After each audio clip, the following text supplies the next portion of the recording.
नमस्कार दोस्तों, स्वागत है आपका स्टडी फॉर सिविल सर्विसेज में। यदि स्टडी फॉर सिविल सर्विसेज के छात्र हैं तो ये वाला टेलीग्राम जरूर ज्वाइन करके रखिए। यूट्यूब चैनल में हमारे साथ है तो भी ये वाला टेलीग्राम ज्वाइन करना बहुत ज्यादा जरूरी है। सारे नोटिफिकेशन, सारे अपडेट, सारे मोस्ट इंपोर्टेंट पिक्स, सारा रिवीजन सब कुछ यहाँ पे बताया जाता है। टेस्ट को ध्यान से अटेम्प्ट करिए और बताइए कितना स्कोर आपने किया है, कितने सही किए हैं टोटल क्वेश्चन में से। सभी लोग अपना अपना स्कोर जरूर कमेंट करिए। देखिए ये हमारा एससीएस डेली क्विज चैनल है, इसमें डेली क्विज होती है बिल्कुल फ्री में, इसको जरूर ज्वाइन कर लीजिएगा। ये हमारा इंस्टाग्राम का पेज है, इसको जरूर फॉलो कर लीजिएगा। Study for civil dot services करके अगर आप इंस्टाग्राम में सर्च करेंगे तो आपको मिल जाएगा। वीडियो के डिस्क्रिप्शन में इसकी लिंक दी हुई। इसमें आप स्टोरी सेक्शन जरूर देखते रहा करिए, प्लस इसमें हाईलाइट्स आते रहते हैं और प्लस पोस्ट आती रहती है, इनको जरूर फॉलो करते रहिए।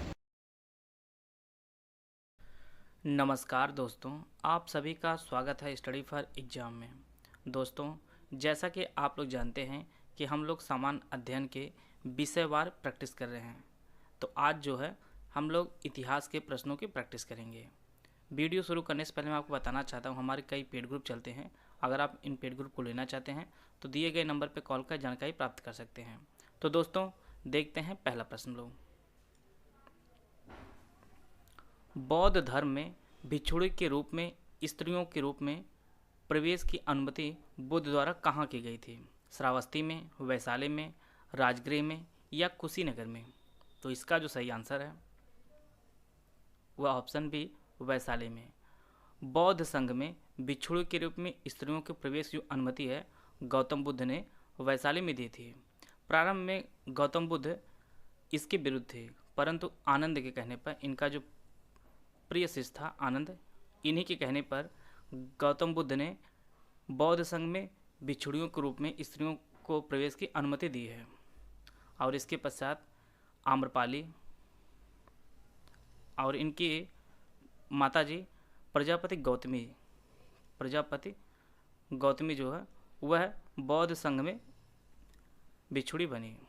तो इसका जो ऑप्शन बी है वह सही है। आते हैं अगला प्रश्न लोग। चंपा किस महाजनपद की राजधानी थी? मगध, वज्र, कौशल या अंग? तो इसका जो सही आंसर है वह ऑप्शन डी, अंग। चंपा महाजनपद की जो राजधानी थी वह अंग थी। जैसा कि आप लोग जानते हैं कुल 16 महाजनपद थे। महाजनपदों की जो संख्या है वह कुल 16 थे। प्रश्न कई बार परीक्षा में आपके पूछा गया है कि वर्तमान में कितने महाजनपदों का जो क्षेत्र है वह उत्तर प्रदेश में लगता है। तो यह जो है कुल 8 महाजनपद जो है वह उत्तर प्रदेश में स्थित है वर्तमान में। और जो अंग क्षेत्र है यह वर्तमान के जो है बिहार में भागलपुर और मुंगेर का जो क्षेत्र है वह इसके अंतर्गत आता है। इसका जो ऑप्शन डी है वह सही है। आए थे अगला प्रश्न लोग। महात्मा गांधी के चंपारण सत्याग्रह का किसने विरोध किया था? रविन्द्रनाथ टैगोर, एन.जी. रंगा, राजकुमार शुक्ला या राजेंद्र प्रसाद? तो इसका जो सही आंसर है वह ऑप्शन बी, एन.जी. रंगा ने महात्मा गांधी के चंपारण सत्याग्रह का विरोध किया था। और यह गांधी जी का पहला सत्याग्रह भारत में था। यह जो सत्याग्रह हुआ था वह 1917 में हुआ था। यहाँ पे एक नाम है राजकुमार शुक्ला, इन्होंने ही जो है बिहार में गांधी जी के चंपारण सत्याग्रह करने का जो है निवेदन किया था और इसका विरोध एन.जी. रंगा ने किया था। प्रश्न कई बार आपकी परीक्षा में पूछा गया है कि चंपारण सत्याग्रह के समय गांधी जी के साथ कौन कौन से लोग थे? तो उनमें राजेंद्र प्रसाद जी, जे.बी. कृपलानी, ब्रज किशोर प्रसाद, अनुग्रह नारायण सिंह, ये सभी जो है चंपारण सत्याग्रह के साथ गांधी जी के साथ थे। और इसी सत्याग्रह के समय गांधी जी को महात्मा की उपाधि मिली थी। महात्मा की उपाधि इसी समय मिली थी और यह रविन्द्रनाथ टैगोर जी ने दी थी चंपारण सत्याग्रह में। तो इसका जो ऑप्शन बी है वह सही है। आते हैं अगला प्रश्न लोग। सिंधु घाटी सभ्यता का कौन सा स्थान अब पाकिस्तान में है? कालीबंगा, हड़प्पा, लोथल या आलमगीरपुर? इसका जो सही आंसर है वह ऑप्शन बी, हड़प्पा। हड़प्पा आज पाकिस्तान में स्थित है। इसकी खोज 1921 में दयाराम साहनी ने इसकी खुदाई की थी। इसकी खुदाई जो है वह दयाराम साहनी ने की थी जॉन मार्शल के निर्देशन में। और यह रावी नदी के किनारे स्थित है। अब बात करते हैं कालीबंगा। तो कालीबंगा जो है यह राजस्थान में स्थित है। कालीबंगा राजस्थान में स्थित है। लोथल जो है उस समय एक बंदरगाह हुआ करता था।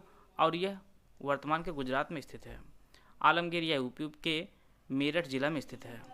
और आलमगीर जो है यह आपके हिंडन नदी के किनारे स्थित है। हिंडन नदी के किनारे स्थित है। लोथल भोगवा नदी के किनारे स्थित है। आते हैं अगला प्रश्न लो। भूदान आंदोलन का सर्वप्रथम आरंभ किस राज्य में हुआ था? आंध्र प्रदेश, कर्नाटक, तमिलनाडु या उत्तर प्रदेश? तो इसका जो सही आंसर है वह ऑप्शन ए आंध्र प्रदेश में। भूदान आंदोलन 18 अप्रैल 1951 को आंध्र प्रदेश के पोचमपल्ली जिले से हुआ था। और इस आंदोलन को जो शुरू करने वाले थे वह विनोबा भावे थे। विनोबा भावे जी ने शुरू किया था भूदान आंदोलन और यह 1951 में प्रारंभ हुआ था आंध्र प्रदेश के पोचमपल्ली जिले में। इसका जो ऑप्शन ए है वह सही है। आते हैं अगला प्रश्न लो। रोलेट एक्ट किस वायसराय के काल में पारित हुआ था? Lord Hardinge second, Lord reading, Lord Chelmsford या लॉर्ड मिंटो सेकंड? तो इसका जो सही आंसर है वह ऑप्शन सी लॉर्ड चेम्सफोर्ड के समय में रोलेट एक्ट पारित हुआ था। और यह एक्ट जो है वह 1919 में आया था। और इसी के शासन में जो है जलियांवाला बाग हत्याकांड हुआ था। 13 अप्रैल 1919 को जलियांवाला हत्याकांड हुआ था। और रोलेट एक्ट का एक दूसरा नाम था जिसे बिना अपील, बिना वकील, बिना दलील का कानून भी कहा जाता था, रोलेट एक्ट को। इसका जो ऑप्शन सी है वह सही है। आते हैं अगला प्रश्न लो। मुगल काल में जनपद क्या कहलाता था? इक्ता, सरकार, तर्फ या सूबा?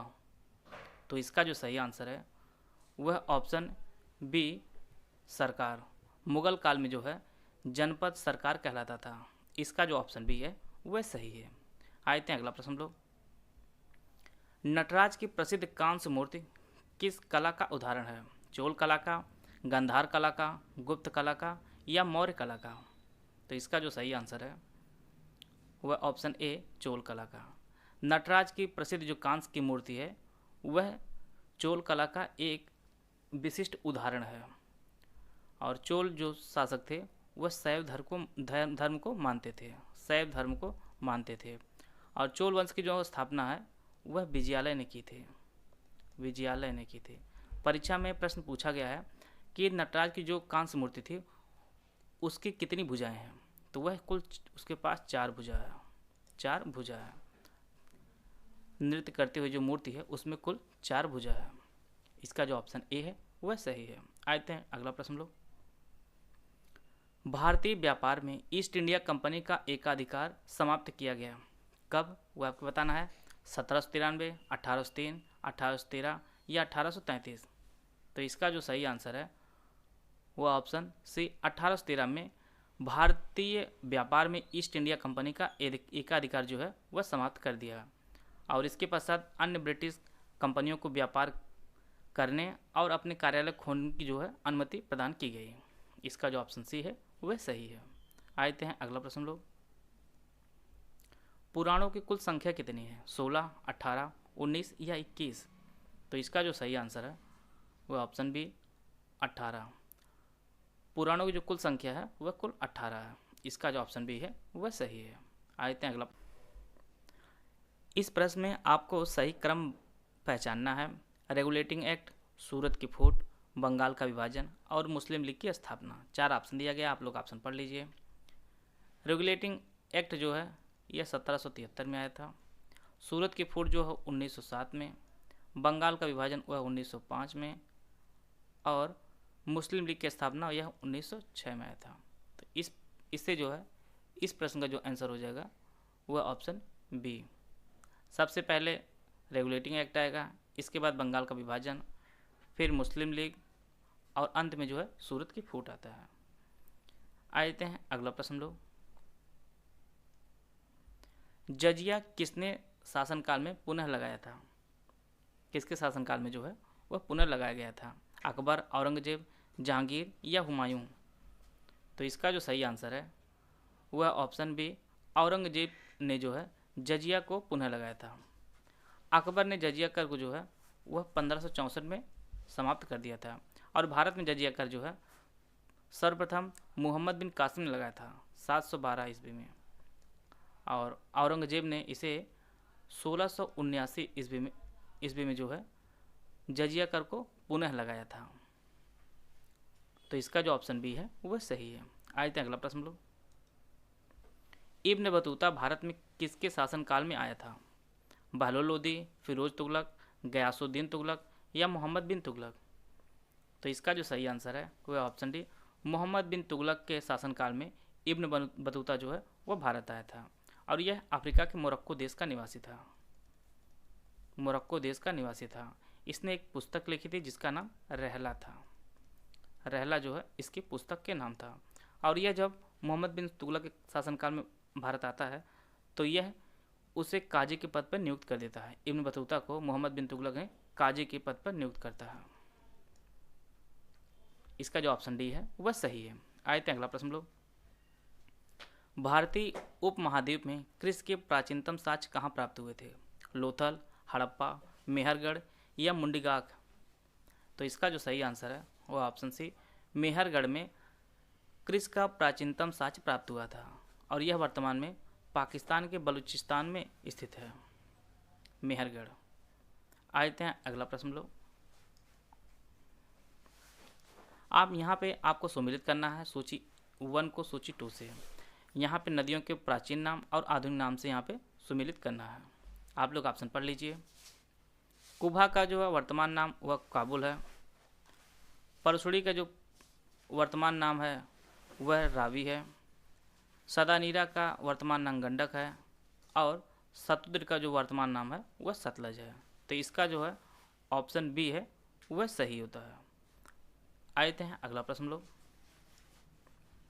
वैदिक काल में किस जानवर को अघन्या माना जाता है? अघन्या का अर्थ होता है जो मारने योग्य ना हो। बैल, भेड़, गाय या हाथी? तो इसका जो सही आंसर है वह ऑप्शन सी, गाय। वैदिक काल में गाय को अघन्या माना गया है। इसका जो ऑप्शन सी है वह सही है। आते हैं अगला प्रश्न लोग।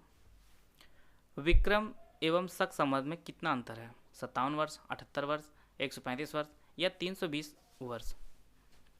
शक संवत आपका 78 ईस्वी में शुरू हुआ था। विक्रम संवत जो है 57 ईसा पूर्व में शुरू हुआ था। तो इन जो दो अंतर होता है वह कुल 135 वर्ष होता है।